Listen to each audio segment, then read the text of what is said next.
Dear colleagues and friends, it is my great pleasure to give you some information about the forthcoming program in 2022 in Tallinn, which will have 2 days. The first day is going to be a hands-on program with short theoretical introduction about direct anterior bonding.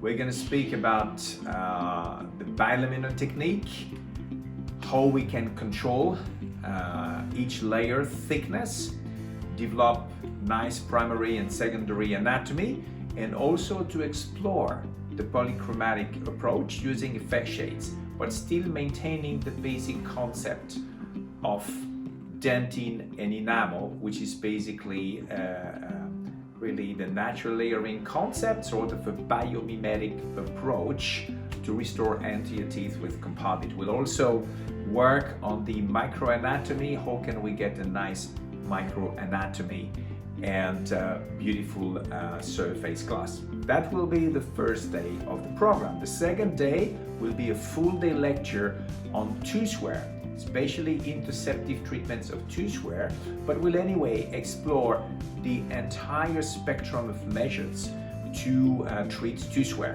starting with preventive measures, interceptive measures, which is basically composite, either with a freehand approach, partial molding or full molding. That is dedicated to moderate tooth wear cases. And finally, for severe tooth wear cases, we'll explore indirect techniques using usually a combination of ceramics and also for certain teeth, composite. Very important aspect of my program will be to be selective and to use the appropriate treatment method according to the biomechanical status of each tooth which was submitted to tooth wear. You will see it's something quite new. I think it's really a breakthrough in the way we approach the treatment of tooth wear. I hope to see many of you in Tallinn next year. In the meantime, happy Christmas to everyone and have a smooth jump in 2022 and stay bonded.